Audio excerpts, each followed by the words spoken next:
Teleproyecto, Arquitectura en Televisión. Declarado de interés nacional por la Secretaría de Cultura de la República Argentina.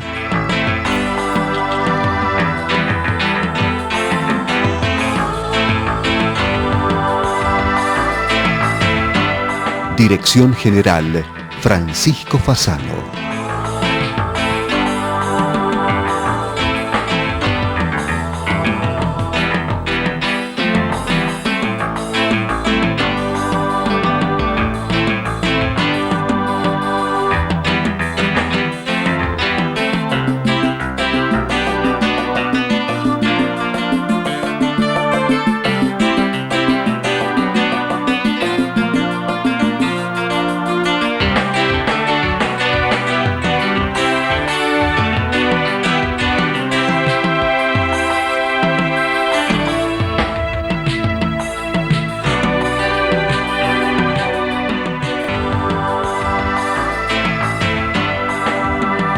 Sociedad Central de Arquitectos, desde 1886, promoviendo el ejercicio profesional.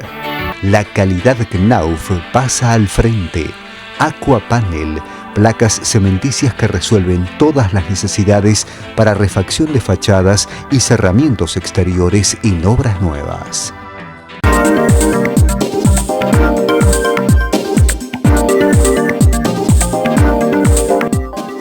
Universidad de Morón, Facultad de Arquitectura, Diseño, Arte y Urbanismo.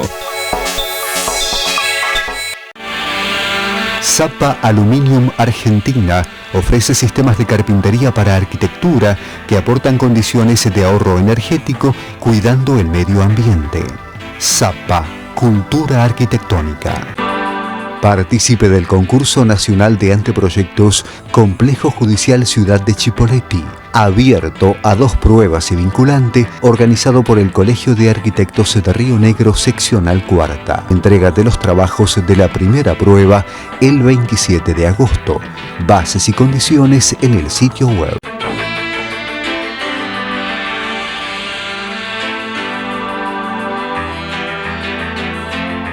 Hola, bienvenidos a una nueva emisión de Teleproyecto, sinónimo de arquitectura en televisión e internet. Desde 1991, compartiendo con todos ustedes la actualidad del ejercicio profesional en diversas partes del mundo. Nos encontramos en Medellín, Colombia, una ciudad a la cual se le ha producido en los últimos años una importante transformación, tanto sea en la zona central como en la periferia. Comenzamos un ciclo donde les iremos mostrando cada una de esas intervenciones contadas por los propios protagonistas.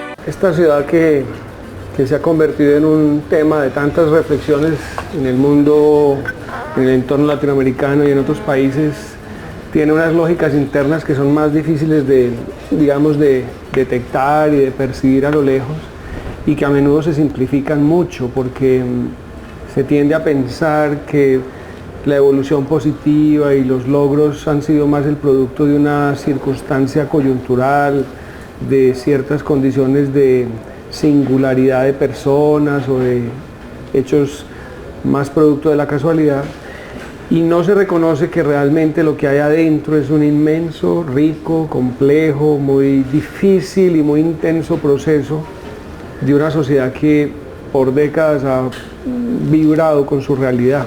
Medellín es una ciudad relativamente joven, es una ciudad que desde el siglo XIX tiene un momento de emprendimiento como sociedad urbana, pero era una pequeña villa en los Andes colombianos, lejos de los mares, con unas condiciones geográficas, topográficas muy difíciles, en un entorno muy difícil también, porque digamos la lejanía a los puertos, la distancia a los grandes ríos hizo que siempre fuera, digamos, un territorio muy difícil de desarrollar y que exigía mucho. Muy temprano, en 1803, 4, se crea una escuela de medicina, en 1873 hay una escuela de ingeniería de minas, rápidamente hay una escuela de artes y oficios, a principios del siglo XIX se funda una sociedad cívica que va a ser trascendental, que va a ser el primer esfuerzo colectivo por pensar la ciudad, que es la Sociedad de Mejoras Públicas, que emprendió ideas de ver el futuro de Medellín y de pensar el futuro de la ciudad. Muy pronto, en 1916, ya había una sociedad de arquitectos en Medellín. En 1934 se crea la Sociedad Colombiana de Arquitectos en una apuesta conjunta entre los gremios local y de Bogotá. Y en 1942 se funda la primera escuela de arquitectura en la Universidad Pontificia Bolivariana, que se convierte en la segunda escuela del país y en la primera en la ciudad, pero que rápidamente es acompañada de la Universidad Nacional también en Medellín en el año 47, lo que hace que desde esos años, de las primeras décadas del siglo XX, la ciudad haya tenido una especie de base o masa crítica de pensamiento urbano, que va a ser el germen de lo que hoy tenemos. Medellín fue una ciudad que en los años finales del siglo XIX tuvo un cierto auge importante por la minería del oro, y de la mano de la minería de oro también la expansión de la economía cafetera, lo que hizo que fuera un centro creciente de desarrollo por su economía, pero también por una base comercial y por el ferrocarril de Antioquia, que conectó a la ciudad con el mundo y que generó un intercambio rico a nivel cultural, a nivel político, a nivel social, que hizo que, a pesar de no ser una gran capital, de no ser un centro urbano de primer orden en ningún caso, siendo una pequeña población, como dije antes, en la mitad de los Andes colombianos, tuviera una particularidad, y es siempre una visión local, como nos dicen a nosotros, montañeros, de esta montaña bigarrada y cerrada, pero también conectada al mundo. Siempre ha habido antioqueños universales, siempre ha habido gente de la cultura, del arte, de la literatura, y siempre muy importantes arquitectos y urbanistas. Entonces, esa ciudad evolucionó, y a los años 50 la ciudad emprende un plan piloto regulador, un plan de primera generación en ese momento, liderado por José Luis Sert y Paul Wiener, que es un plan derivado de una visita que había hecho el maestro Le Corbusier a Medellín en el año 49, y que de la mano de la Sociedad de Mejoras Públicas promueve que esta ciudad vislumbrara lo que iba a ser su futuro. Entre el año 50 y los años 70, la población de Medellín se multiplica por 10 y la ciudad crece con unos ritmos aceleradísimos, pero también con unas grandes cantidades de población que venía en búsqueda de oportunidades de desarrollo económico y cultural y social, y eso coincide con una fase en donde a finales de los 60, principios de los 70, empieza el declive de la industria manufacturera. La desaparición del ferrocarril en Colombia genera una desconexión de la ciudad, una pérdida de competitividad. La crisis de la economía del agro cafetero también golpea a la ciudad, y en los años 70 se empieza a configurar un fenómeno muy difícil de crisis, en el que por un lado la industria, por el otro lado la economía agraria, pero por el otro lado la expansión urbana y las poblaciones demandando empleo coinciden en un momento donde no había muchas alternativas. Todo esto sumado después con el fenómeno del narcotráfico y el contrabando, que digamos entra a poner en una profunda crisis la estructura y la estabilidad de la sociedad, con una cultura de la ilegalidad y con una conflictividad inmensa, que termina por entenderse en el mundo a partir de la figura de Pablo Escobar, el terrorismo y el narcotráfico. La misma gente le comenta pues a uno que esto era muy crítico, aquí la gente no podía salir. O sea, el barrio era muy, que te digamos, o sea, demasiado caliente. Esto es un proceso que viene desde los años 90, donde Medellín llegó a un punto de crisis que la misma sociedad entendió que tenía que salir junta de toda esa crisis, y pues creemos que hay una capacitación, una masa crítica que ha permitido procesos participativos bastante efectivos. Pero la crisis también fue mucho más estructural que solamente el problema del narcotráfico. Una sociedad donde la exclusión y la inequidad eran realmente brutales, y entonces lo que termina por ocurrir es que, de la mano de la gran tragedia social que vivimos a finales de los 80 y principios de los 90, Medellín entra en una fase de creación y después fortalecimiento de una base social, de un tejido social que parte de las propias comunidades, de los barrios más críticos, y de todo lo que era el liderazgo de nuestra sociedad, que construyen a lo largo de los años 90 un inmenso diálogo, un esfuerzo de planificación y pensamiento colectivo que termina por consolidarse como una agenda de ciudad, que es lo que gradualmente ha ido evolucionando hasta la ciudad que hoy tenemos.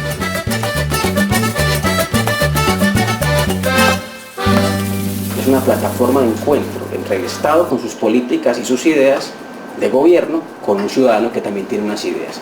Nosotros somos como ese punto medio, que entendemos al ciudadano y entendemos al gobierno desde sus ideas.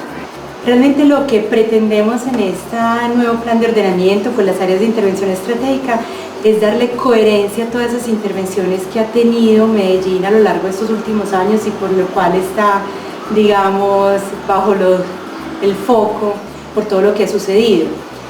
Las intervenciones han sido intervenciones estratégicas, proyectos estratégicos en los sitios más deprimidos de la ciudad, tratando de mejorar las condiciones y equilibrar las oportunidades, pero ahora queremos darle una mirada al sistema, entender estas acupunturas urbanas que se han hecho, estas intervenciones valiosísimas, integrarlas a un sistema.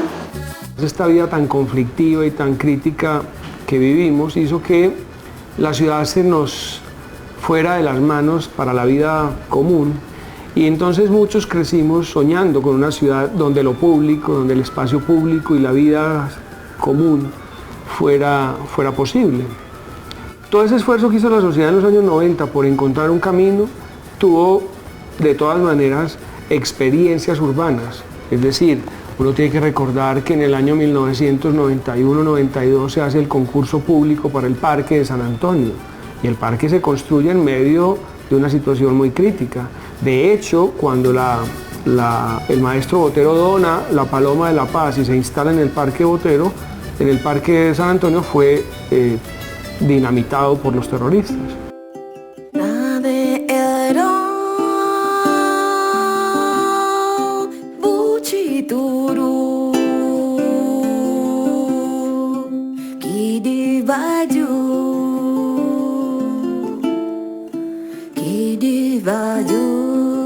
Entonces la década de los 90 se configura como eso, como una sociedad a la que se le quitó la ciudad y que emprende una búsqueda por la ciudad. Las facultades particularmente fueron unos laboratorios de pensamiento urbano, y esa generación de arquitectos que hoy intervienen en la ciudad son gente que creció en esa reflexión sobre el proyecto urbano, experimentando, incluso indagando sobre proyectos que después se hacen realidad en la década pasada. Yo recuerdo casos como el mejoramiento barrial, que empieza de un trabajo con la cooperación francesa en un sector llamado Niquitao, donde los estudiantes hacían experimentos permanentemente por varios años, y de ahí se derivó una metodología que hoy es muy fuerte a nivel ciudad, que es el de mejoramiento integral de barrios. Visitaron vivienda por vivienda, mirándole las condiciones pues a cada una de las familias. Nos convencimos del proyecto por eso, porque el proyecto se iba a hacer en el mismo barrio. De aquí la gente no salió que para otro sector, que para otro barrio, no. Aquí estamos la misma gente que hemos vivido toda la vida acá. Habían casas que habían que tumbarlas el 100%. Y habían casas que no, mi casa no era tumbada el 100%, entonces fue mejoramiento. Y las que fueron tumbadas el 100% fueron para edificios, fueron reasentamiento. Las personas simplemente tenían que, unos ceder el terreno para poder construir en altura, y otros fueron las personas que estaban en retiro de quebrada o estaban en riesgo. O por ejemplo, otro caso que es el Jardín Botánico, fue un taller experimental que se hizo en el año 96 con participación de Carlos Ferrater de Barcelona, Francisco Sanín, que es de Medellín pero vivía en ese momento en Nueva York, y Carlos Jiménez, el costarricense que vive en Houston. Y ahí lo que hicimos fue un experimento por recuperar el Jardín Botánico como un espacio colectivo, como un espacio público, que había sido en la década de los 20-30 el gran parque público de la ciudad. Entonces, después, 8 o 10 años después, los arquitectos profesores jóvenes o estudiantes de ese taller son quienes hacen las grandes intervenciones en el jardín botánico. Ana Elvira Vélez hace el jardín, el borde de espacio público de cerramiento.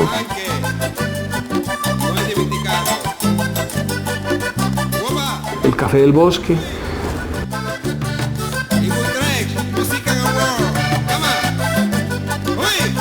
Felipe Mesa, Alejo Bernal y Camilo Restrepo hacen el orquidorama.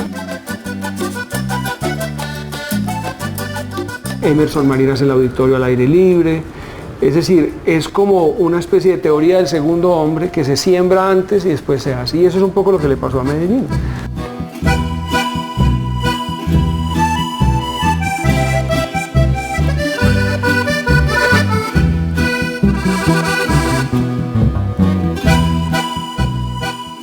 Hay que recordar que en los años 98, por ejemplo, se hace el proyecto del Parque de los Pies Descalzos, que es un momento crítico, clave, positivo, porque marca un cambio estructural en la concepción de la ciudad de Medellín, de su espacio público y de los equipamientos, el rol de la arquitectura en favor de la reconstrucción de la vida pública. No nos habíamos educado para eso. Yo no tenía ninguno de los practicantes en el momento del proyecto ni maestría, ni especializaciones, sino que arrancamos con una temática muy de observación, insisto, de qué le hacía falta a Medellín.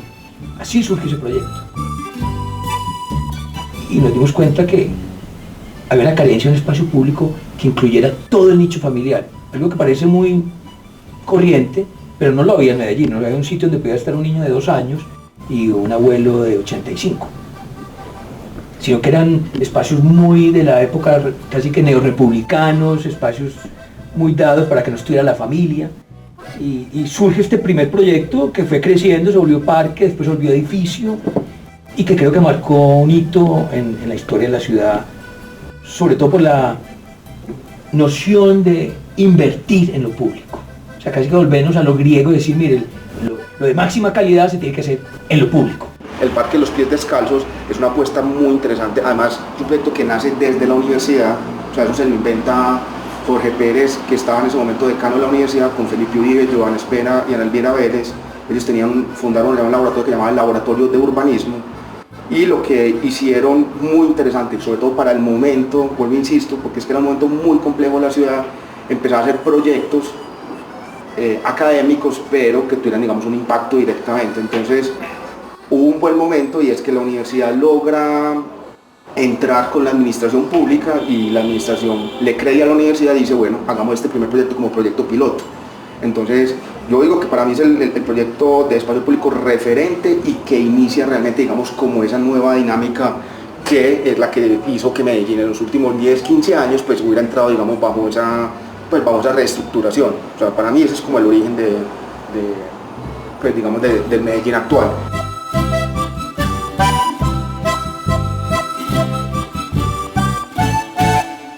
Luego Felipe Uribe hace la biblioteca EPM.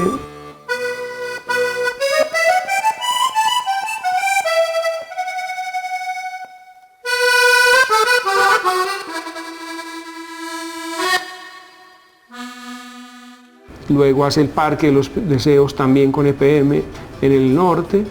Y en ese mismo gobierno, que es el de Luis Pérez Gutiérrez, se convoca un concurso público para la remodelación de la Plaza de Cisneros o Plaza de la Luz, que la hacen luego Juan Manuel Peláez y Luis Fernando Peláez. Entonces esos proyectos van a ser muy claves porque empiezan a marcar un camino.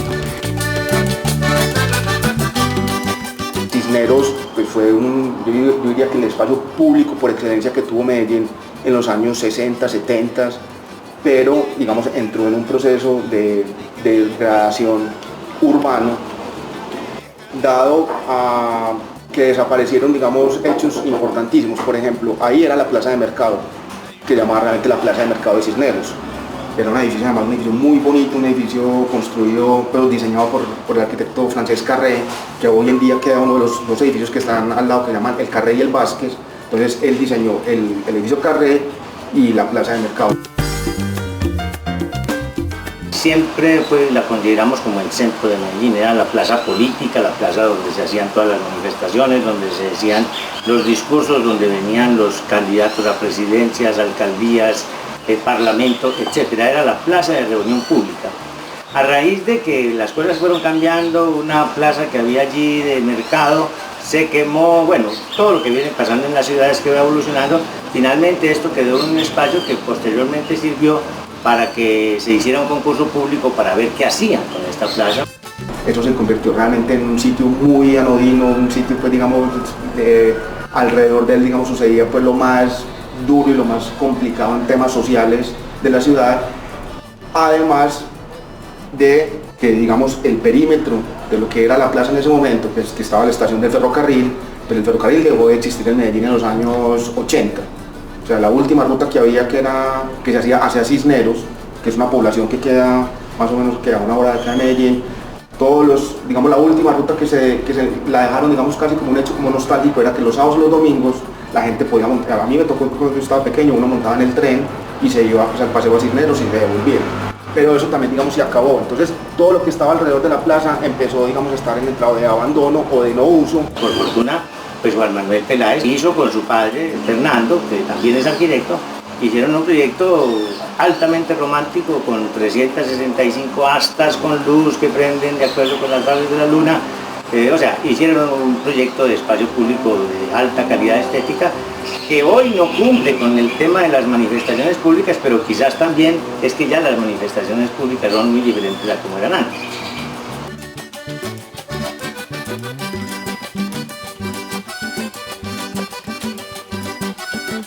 Para nosotros fue muy interesante poder colaborar con Felipe en lo que él quisiera, poder colaborar con Juan Manuel en lo que él quisiera, por una razón simple, porque nosotros éramos más viejos, porque nosotros conocíamos más la historia, no porque ellos no lo habían estudiado, sino porque nosotros la vivimos, caminamos por allí.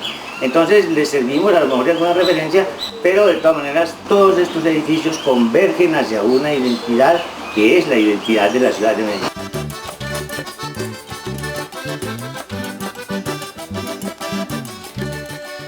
Y como complemento, en esa misma alcaldía se hace el Metrocable. Durante la década de los 90 lo que ha ocurrido también fue que todo ese hervidero de pensamiento, de reflexión colectiva, genera una necesidad de un cambio político. Y de la mano de esa generación que buscaba desesperadamente lo público y la ciudad, aparece un movimiento político cívico muy liderado por intelectuales, pensadores urbanos, entre ellos algunos arquitectos, que es lo que termina por representar Sergio Fajardo y él es elegido alcalde en el año 2003. Ese va a ser un momento muy trascendental porque es una gran síntesis de estudios y conocimientos sobre la ciudad y una forma diferente, digamos, de abordar la gestión de la ciudad, el gobierno y la política pública.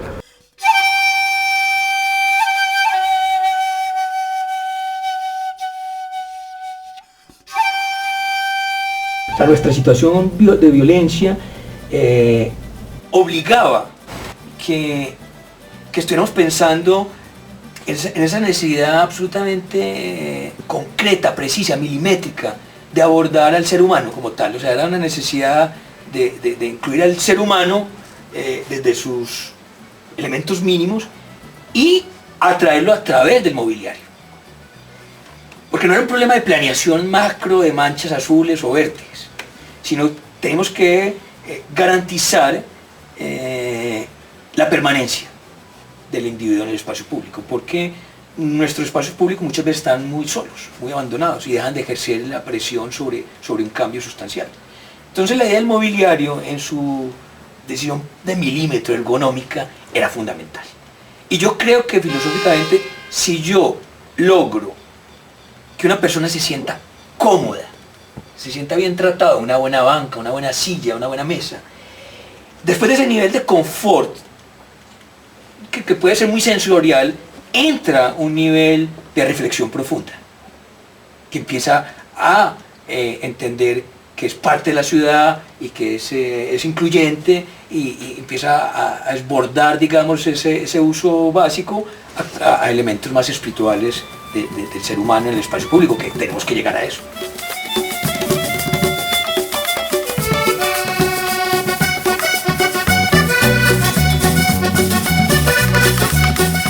Plazas, parques, espacios dignos, bien iluminados, buena calidad, buena estética. En Medellín la estética dignifica, en nuestros barrios la arquitectura pública dignifica. Ya cuando uno va a Santo Domingo, cuando uno va a Aures, cuando uno va a muchos territorios, el referente es el edificio público. Ya no es, muy poco es la violencia, que sigue existiendo, pero digamos que estamos cerrando esas brechas, ¿cierto?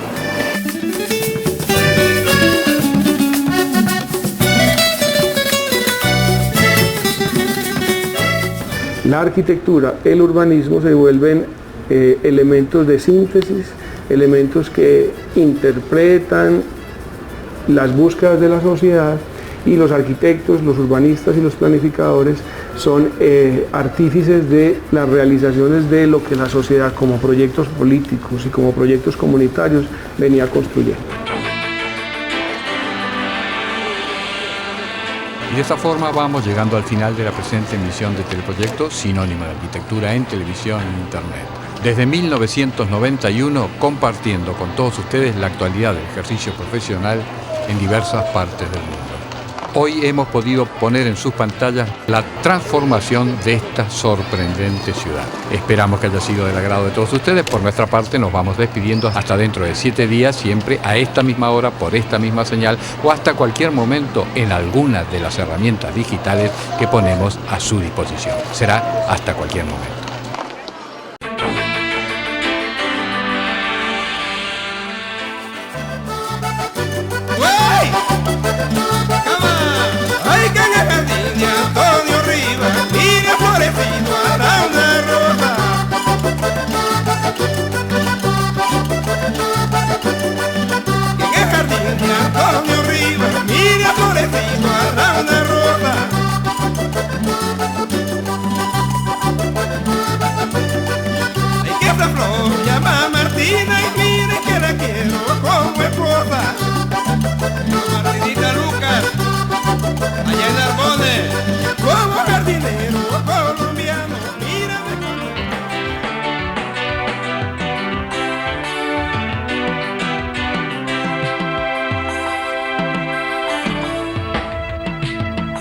Occhipinti, la excelencia en placares y vestidores, respaldada por un sistema de fabricación totalmente computarizado, garantiza calidad, tiempos y menores costos para grandes emprendimientos. Occhipinti, tecnología en placares. Archivos Activos es la solución integral en equipamiento para empresas.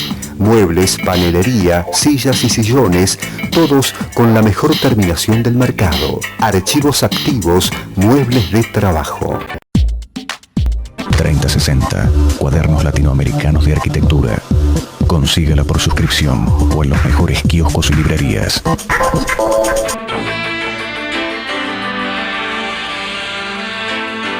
Fue una producción de Teleproyecto, www.teleproyecto.com.